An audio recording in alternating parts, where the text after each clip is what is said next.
नमस नमस्कार दोस्तों, मेरा नाम है विनय फ्रेंड्स। इस वीडियो के माध्यम से मैं आप सभी लोगों को जो यूपी एनएचएम हेल्थ वर्कर का एग्ज़ाम होने वाला है उसके रिगार्डिंग जो फ्रेंड्स 100 क्वेश्चन आपके एग्ज़ाम में पूछे जाएंगे, मॉडल पेपर कहिए या तो फ्रेंड्स पीबी ईयर के क्वेश्चन कहिए, वो सभी मैं इस वीडियो के माध्यम से आप सभी लोगों को करवाऊंगा।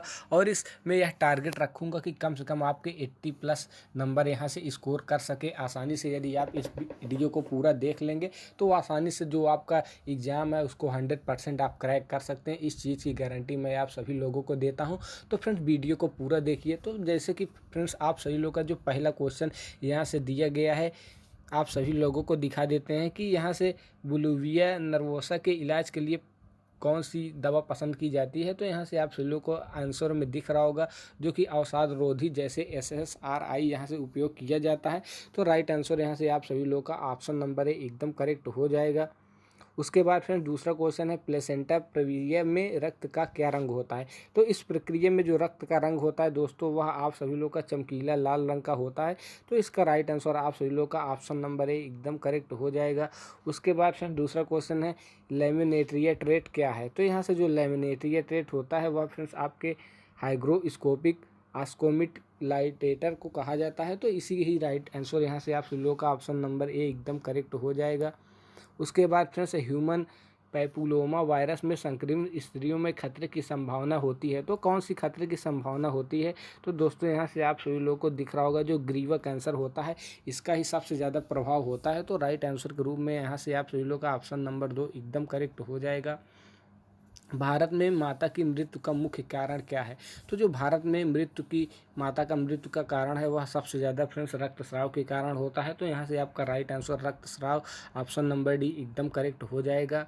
उसके बाद किसमें अधिक फाइब्राइड गर्भाशय होता है। तो किस चीज़ में सबसे अधिक फाइब्राइड गर्भाशय होता है। तो दोस्तों वह 35 वर्ष से अधिक आयु की जब स्त्री हो जाती हैं तब उसमें यह पाया जाता है। तो राइट आंसर आप सभी लोगों का ऑप्शन नंबर डी यहाँ से एकदम करेक्ट हो जाएगा। अग्रफॉन्टेनल का आकार क्या होता है। तो जो अग्रफॉन्टेनल का आकार होता है फ्रेंड्स वह डायमंड के आकार का होता है। तो यहाँ से आपका राइट आंसर डायमंड एकदम करेक्ट हो जाएगा। IMNCI के वर्गीकरण में एक गुलाबी रंग का कूट है जो बताता है कि निम्नलिखित में से क्या करने की आवश्यकता है। तो यहाँ से आप सभी लोगों को वह बताता है कि अस्पताल भेजने या भर्ती करने की आवश्यकता है, इस पर आपको ध्यान देना है। तो राइट आंसर यहाँ से आप सभी लोगों का ऑप्शन नंबर 2 एकदम करेक्ट हो जाएगा। 10 का नियम लागू होता है। तो जो 10 का नियम होता है वह किस चीज़ में लागू होता है। तो दोस्तों यहाँ से आप सभी लोग को दिख रहा होगा कटे होठ खंड ओष्ठ में इस यह 10 का नियम लागू होता है। तो राइट आंसर के रूप में यहाँ से आपका 10 का नियम राइट आंसर एकदम हो जाएगा। BFHI क्या है। तो यहाँ से आप सभी लोग को पूछा गया है कि BFHI क्या है। तो यहाँ से जो बच्चों के अनुकूल अस्पताल पहल होती है उसी को ही BHFI कहा जाता है, जो कि मोस्ट इंपॉर्टेंट क्वेश्चन बन जाता है आपके एग्जाम से रिगार्डिंग। तो आपको इसको भी तैयार कर लेना है। तो राइट आंसर यहाँ से आपका ऑप्शन नंबर डी एकदम करेक्ट हो जाएगा। आंगनबाड़ी केंद्र में ICDS सेवाएं प्रदान करने वाले ICE अधिकारी के रूप में किसे कहा जाता है। तो किसे कहा जाता है। तो यहाँ से जो आंगनबाड़ी कार्यकर्ता होती हैं फ्रेंड्स वही बच्चों की देखभाल करती हैं। तो यहाँ से राइट आंसर आपका आंगनबाड़ी कार्यकर्ता ऑप्शन नंबर बी एकदम करेक्ट हो जाएगा। पहाड़ी क्षेत्र या मैदानी क्षेत्रों में सामुदायिक स्वास्थ्य केंद्र द्वारा कवर की गई जनसंख्या। तो फ्रेंड्स या आप सभी लोगों को दिख रहा होगा ये क्वेश्चन आपके जो UP NHM STS के एग्ज़ाम में भी रिपीट हुआ है। ये मोस्ट इंपॉर्टेंट क्वेश्चन है, इसमें भी आपका रिपीट हो सकता है। तो आप सभी लोगों को ये क्वेश्चन में दिख रहा होगा जो कि आपका 100% रिपीट होने वाला है। तो यहाँ से आप सभी लोगों को इसको भी तैयार कर लेना है, जो कि अभी हाल ही में 13 तारीख को एग्ज़ाम में हुए STS एग्ज़ाम में क्वेश्चन पूछा गया था। तो आपको इसको भी तैयार कर लेना है दोस्तों। बच्चे में पर्याप्त स्तनपान इंगित करता है।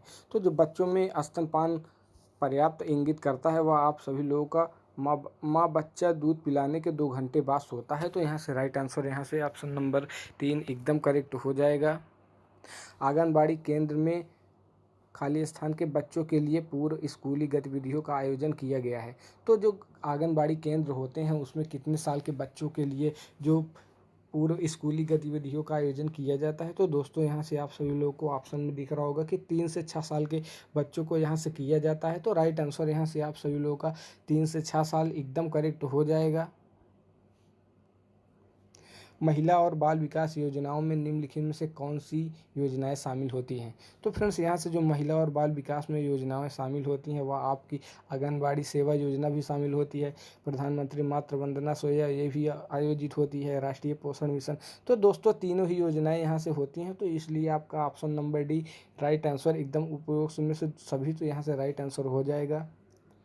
जननी सुरक्षा योजना JSY निम्नलिखित में से किस वर्ष शुरू की गई?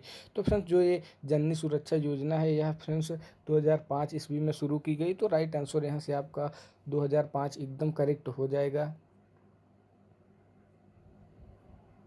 रेड क्रॉस ICRC की अंतर्राष्ट्रीय समिति का मुख्यालय कहाँ है? तो जो रेड क्रॉस है फ्रेंड्स उसका वो मुख्यालय आप सभी लोगों को पता होगा कि जिनेवा में इसका मुख्यालय है, जो कि मोस्ट इंपॉर्टेंट क्वेश्चन बन जाता है आपके एग्जाम के रिगार्डिंग, इसको भी आपको नोट कर लेना है। दुर्घटना के मामले में पीड़ित होना चाहिए, तो फ्रेंड्स दुर्घटना के मामले से पीड़ित होना चाहिए, यहाँ से राइट आंसर आपका सबसे पहले प्राथमिक उपचार करें, इसलिए आपका सबसे राइट आंसर यहाँ से प्राथमिक उपचार करें, ऑप्शन नंबर 3 एकदम करेक्ट हो जाएगा। प्राथमिक चिकित्सा का उद्देश्य कौन सा सही नहीं है? तो फ्रेंड्स यहाँ से जो प्राथमिक चिकित्सा का उद्देश्य होता है यह आपका अस्थायी राहत या सही नहीं है, इसलिए राइट आंसर यहाँ से आपका ऑप्शन नंबर डी एकदम करेक्ट हो जाएगा। प्राथमिक उपचार के क्रम को सही ढंग से व्यवस्थित करें, तो यहाँ से आपको 4 ऑप्शन दिए गए हैं, आपको चारों को सही से व्यक्त करना है। तो यहाँ से आप सभी लोगों को ऑप्शन में ही दिख रहा होगा कि यहाँ से जो होता है कि श्वास को पुनः स्थापित करें, गंभीर रक्तस्राव बंद करें, सदमे का इलाज करें, उन्नत चिकित्सा सेवा सहायता को तुरंत कॉल करें। तो यहाँ से चारों क्वेश्चन आपके समतल से लगे हैं, तो इसलिए आपका right answer option number B एकदम करेक्ट यहाँ से हो जाएगा। हेमलीच मैन्योर किसके लिए प्रयोग किया जाता है? तो फ्रेंड्स यह जो आपकी श्वास नली की बाहरी शरीर की को हटाना होता है, इसलिए श्वास नली में इसका प्रयोग किया जाता है, तो राइट आंसर यहाँ से ऑप्शन नंबर डी एकदम करेक्ट हो जाएगा। मेरुदंड के पार्श्व विचलन को कहा जाता है, तो फ्रेंड्स जो आपका मेरुदंड होता है उसके पार्श्व विचलन को आप सभी लोग को पता होगा कि पार्श्व कुब्जिता कहा जाता है, इसलिए राइट आंसर यहाँ से पार्श्व कुब्जिता एकदम राइट आंसर हो जाएगा। सीट बेल्ट पहनना, सुरक्षा हेलमेट और अन्य सुरक्षा उपकरण किसके उदाहरण हैं? तो जो यह आपके प्राथमिक स्वास्थ्य संवर्धन सब व्यवहार होते हैं फ्रेंड्स, इसके उदाहरण है। ये भी क्वेश्चन आपके एग्जाम में रिपीट हुआ है, तो दोस्तों ये भी इम्पॉर्टेंट है, आपको तैयार कर लेना है। प्राथमिक चिकित्सा बॉक्स में एक सामान्य दवा आइब्रोफेन है, आइब्रोफेन कब लिया जाता है? तो फ्रेंड जो आइब्रोफेन दवा है ये भी आपके लिए मोस्ट इंपॉर्टेंट है, इसका इस्तेमाल कब किया जाता है, किन किन परिस्थितियों में किया जाता है, यही इस क्वेश्चन के माध्यम से आपको बताना है। तो इसका राइट आंसर यहाँ से आपको दिख रहा होगा, दर्द बुखार और सूजन का इलाज करने के लिए आइब्रोफेन दवा का उपयोग किया जाता है, तो राइट आंसर यहाँ से आप सभी लोगों का हो जाएगा। तीव्र ग्राहिता प्रतिक्रिया में मुख्य दवा कौन सी होती है? तो जब यदि तीव्र ग्राहिता होती है तो उस स्थिति में आपको जो दवा लेनी है वह एड्रेनालिन की दवा लेनी है, तो यहाँ से राइट आंसर आपका ऑप्शन नंबर डी एकदम करेक्ट हो जाएगा। तीव्र सुग्राहिता प्रतिक्रिया के दौरान दी जाने वाली सबसे सामान्य दवा कौन सी है? तो इसमें सबसे सामान्य दवा जो मानी जाती है फ्रेंड्स वह इंजेक्शन एपिनेफ्रोफिन होती है, तो यहाँ से राइट आंसर आपका ऑप्शन नंबर 2 एकदम करेक्ट हो जाएगा। कुत्ते के काटने पर तत्काल प्राथमिक उपचार इस प्रकार है। तो फ्रेंड्स यदि कुत्ता आपको काट लेता है तो प्राथमिक उपचार आपको क्या करना चाहिए, इसके बारे में आप सभी लोग को बताया गया है। तो 15 मिनट के लिए साबुन और पानी से धो लेना चाहिए आप सभी लोगों को, तो इसलिए राइट आंसर यहाँ से आपका हो जाएगा ऑप्शन नंबर सी। कंपन, अवसाद, डर और फोबिया के लक्षण क्या हैं? तो ये लक्षण आपके जो मानसिक रोग होते हैं फिर उसके लक्षण होते हैं, तो यहाँ से आपका जो राइट आंसर हो जाएगा मानसिक रोग एकदम करेक्ट, आपका ऑप्शन नंबर 4 एकदम करेक्ट हो जाएगा। मामूली मनोविकार चिकित्सा आपात स्थितियाँ निम्नलिखित हैं इन एक को छोड़कर, तो एक को छोड़कर सारी जो स्थितियां हैं वह मामूली मनोविकार चिकित्सा से संबंधित है। तो फ्रेंड्स यहाँ से जो आपका आत्महत्या होगा या इस श्रेणी में नहीं आता, तो इसलिए आपका ऑप्शन नंबर 3 एकदम करेक्ट यहाँ से हो जाएगा। मनोभ्रंश डिमेंशिया का सबसे प्रमुख प्रकार है। तो फ्रेंड्स जो मनोभ्रंश होता है उसका एक प्रकार आपको देखने को यहाँ मिलेगा अल्जाइमर रोग जिसे कहा जाता है, तो इसलिए राइट आंसर यहाँ से अल्जाइमर रोग आपका एकदम करेक्ट हो जाएगा। ये भी मोस्ट इंपॉर्टेंट क्वेश्चन है आपके एग्जाम से रिलेटेड। एनोरेक्सिया नर्वोसा किस प्रकार का विकार है? तो फ्रेंड्स जो एनोरेक्सिया नर्वोसा विकार है वह बहुत ही मोस्ट इम्पॉर्टेंट क्वेश्चन बन जाता है, जो कि आपका मनोवैज्ञानिक विकार कहलाता है। तो इसलिए राइट आंसर यहाँ से आपका ऑप्शन नंबर 3 एकदम करेक्ट हो जाएगा। टाइपिड स्पैंजिंग का उष्ण प्रोक्षण के लिए तापमान होता है। तो यहाँ से जो आपका तापमान होता है दोस्तों वह 27 से 37 डिग्री सेल्सियस के बीच में होना चाहिए। तो राइट आंसर यहाँ से आपका 27 से 37 डिग्री सेल्सियस एकदम करेक्ट हो जाएगा। निम्नलिखित में से कौन सा रक्त मानव रक्तचाप द्वारा सामान्य संकुचन दाब रखता है? तो यहाँ से जो आपका Hg का 120 mm के बीच में यह होता है, इसलिए राइट आंसर यहाँ से Hg 120 mm यहाँ से राइट आंसर आप सभी लोगों का हो जाएगा। मनुष्य के औसत सामान्य शरीर के तापमान को आमतौर पर खाली स्थान के रूप में स्वीकार किया जाता है। तो फिर जो आपका मनुष्य के शरीर का औसत तापमान होता है फिर वह 98.6 डिग्री फ़ारेनहाइट होता है। ये भी मोस्ट इंपॉर्टेंट क्वेश्चन आपके एग्जाम से रिलेटेड बन जाता है, क्योंकि यह आपके बॉडी से रिलेटेड क्वेश्चन है। ये भी आपके एग्जाम में बहुत ही इंपॉर्टेंट क्वेश्चन बन जाता है। मानव गर्भावस्था की औसत लंबाई क्या होती है? तो फ्रेंड जो मानव गर्भावस्था होती है उसकी औसत लंबाई 36 से 38 सप्ताह तक होती है। तो यहाँ से राइट आंसर आपका 36 से 38 एकदम करेक्ट हो जाएगा। शरीर में सबसे मजबूत ग्रंथि कौन सी होती है? तो फ्रेंड जो आपके शरीर में सबसे मजबूत ग्रंथि होती है फ्रेंड्स वह आपको ऑप्शन नंबर ए में ही दिख रहा होगा कि साइक्रोलिक जो संधि होती है वह आपकी सबसे मजबूत ग्रंथि होती है। इसलिए राइट आंसर यहाँ से ऑप्शन नंबर ए एकदम करेक्ट हो जाएगा। ग्रसनी का निचला भाग किससे जुड़ा होता है? तो फ्रेंड जो आपका ग्रसनी होता है उसका जो निचला सिरा होता है वह आपके ग्रसिका से जुड़ा होता है। तो इसलिए राइट आंसर यहाँ से आपका ग्रसिका ऑप्शन नंबर ए एकदम करेक्ट हो जाएगा। मध्य स्थानिका शरीर के किस गुहा में पाई जाती है? तो फ्रेंड जो आपकी मध्य स्थानिका होती है वह शरीर के वक्षीय जिसे फ्रेंड्स छाती भी कहते हैं उसमें पाई जाती है। तो यहाँ से राइट आंसर यहाँ आपका वक्षीय एकदम करेक्ट हो जाएगा। त्वचा किस प्रकार का ऊतक है? तो फ्रेंड्स जो त्वचा होती है आपकी वह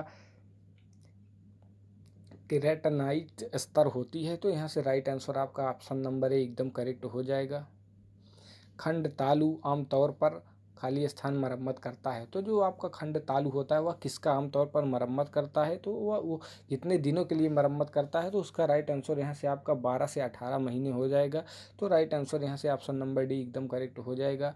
रीढ़ की अगल बगल की वक्रता कहलाती है। तो फ्रेंड्स जो आपका रीढ़ की अगल बगल की वक्रता है वह फ्रेंड्स आप सभी लोगों को दिख रहा होगा कि पार्श्वकुब्जता को कहलाती है। तो यहाँ से राइट आंसर यहाँ से पार्श्वकुब्जता आपका राइट आंसर एकदम करेक्ट हो जाएगा। समेकित बाल विकास सेवाओं का उद्देश्य क्या है? तो फ्रेंड्स जो आपकी योजनाएं होती हैं इसका उद्देश्य 6 वर्ष तक के बच्चों के पोषण और स्वास्थ्य की स्थिति में सुधार लाना इसका मेन उद्देश्य होता है। इसलिए राइट आंसर यहाँ से आपका ऑप्शन नंबर ए एकदम करेक्ट हो जाएगा। किसी देश की स्वास्थ्य स्थिति तक पहुँचने के लिए निम्नलिखित में से किस संकेतक का उपयोग किया जा सकता है? तो फ्रेंड्स किसी भी स्वास्थ्य की पहचान करने के लिए आपको यहाँ से जो शिशु की मृत्यु दर है उसको भी काउंट करना होगा, मातृ मृत्यु दर उसको भी काउंट करना होगा और जीवन की जो प्रत्याशा है उसको भी काउंट करना होगा। तो इसलिए आपका राइट आंसर यहाँ से ऑप्शन नंबर डी ये ऊपर के सभी क्वेश्चन आपके सही हैं। तो राइट आंसर यहाँ से ऑप्शन नंबर 4 एकदम करेक्ट हो जाएगा। सतत विकास लक्ष्य के अनुसार नवजात मृत्यु दर को कम करना कहलाता है। तो यहाँ से जो आपका सतत विकास की मृत्यु दर होती है वह आप सभी लोग को दिख रहा होगा कि प्रति 1000 जीवित जन्म के आधार पर होती है। तो राइट आंसर यहाँ से ऑप्शन नंबर ए एकदम करेक्ट हो जाएगा। खाली स्थान का उपयोग करके घाव का भराव किया जा सकता है। तो किसका उपयोग करके जो आपके घाव का है उसका भराव किया जा सकता है? तो आपको दिख रहा होगा जो कि आपकी सर्जिकल एब्सेसिस होती है इसका प्रयोग करके आप घाव को भर सकते हैं। तो राइट आंसर यहाँ से ऑप्शन नंबर 3 एकदम करेक्ट हो जाएगा। सभी बुजुर्ग निम्न कारणों से संक्रमण के प्रति अधिक संवेदनशील होते हैं। तो किस कारण वह अधिक संवेदनशील होते हैं? आपके प्रतिरक्षा कार्य में गिरावट के कारण ऐसा होता है। तो राइट आंसर यहाँ से ऑप्शन नंबर ए एकदम करेक्ट हो जाएगा। नींद की बीमारी का कारण क्या होता है? तो जो नींद की बीमारी होती है फ्रेंड्स वह आपके त्वचा से मक्खी होती है उसके कारण से होती है। तो यहाँ से आपका ऑप्शन नंबर सी एकदम करेक्ट हो जाएगा। खाली स्थान वाले रोगियों के लिए ब्लड डाइट अवरोधक आहार का उपयोग किया जाता है। तो कौन सा जो आहार है उसका प्रयोग किया जाता है? तो आप सभी लोगों को दिख रहा होगा कि जो आपका जठरांत्र विक्षोभ होता है इसका सबसे ज़्यादा उपयोग किया जाता है। तो राइट आंसर यहाँ से आपका ऑप्शन नंबर 2 एकदम करेक्ट हो जाएगा। निम्नलिखित में से कौन सा 5 वर्ष से कम आयु के बच्चों में प्रोटीन, ऊर्जा, कुपोषण का कारण नहीं है? तो फ्रेंड्स यहाँ से आप सभी लोगों को दिख रहा होगा, जो पानी पीने की गुणवत्ता होती है वह आपका ये लक्षण नहीं है। तो इसलिए राइट आंसर यहाँ से आपका ऑप्शन नंबर 3 एकदम करेक्ट हो जाएगा। बच्चों का समग्र विकास किस पर आधारित होता है? तो जो बच्चों का समग्र विकास होता है फ्रेंड्स, वह आपकी देखभाल और शिक्षा की अविभाज्य प्रकृति पर भी होता है। छोटे बच्चों की देखभाल, पोषण, स्वास्थ्य और भलाई की आवश्यकता को संबोधित करने पर भी होता है। विकास के सभी क्षेत्रों को शामिल करते हुए परस्पर जुड़ी गतिविधियों। इसका मतलब फ्रेंड्स यहाँ से जो आपका ऑप्शन नंबर डी हो जाएगा, उपरोक्त तो सभी एकदम सही हो जाएगा, क्योंकि सारे ही क्वेश्चन आपके यहाँ से सही हैं। तो इसलिए ऑप्शन नंबर 4 एकदम करेक्ट हो जाएगा। तो इस वीडियो के माध्यम से मैंने फ्रेंड्स 50 क्वेश्चन आप सभी लोगों को कराए हैं। जो अगला 50 क्वेश्चन है मैं आपको अगले वीडियो के पार्ट में कराऊंगा। तो फ्रेंड्स वीडियो को पूरा अंत तक देखने के लिए धन्यवाद। फ्रेंड्स मैं 100% आपको बताता हूं कि यही क्वेश्चन आपके एग्जाम में रिपीट होने वाले हैं। तो फ्रेंड्स वीडियो के साथ बने रहें और चैनल को सब्सक्राइब करके रखिए और अपने दोस्तों के साथ भी इस वीडियो को शेयर कर दीजिए। Thanks for watching.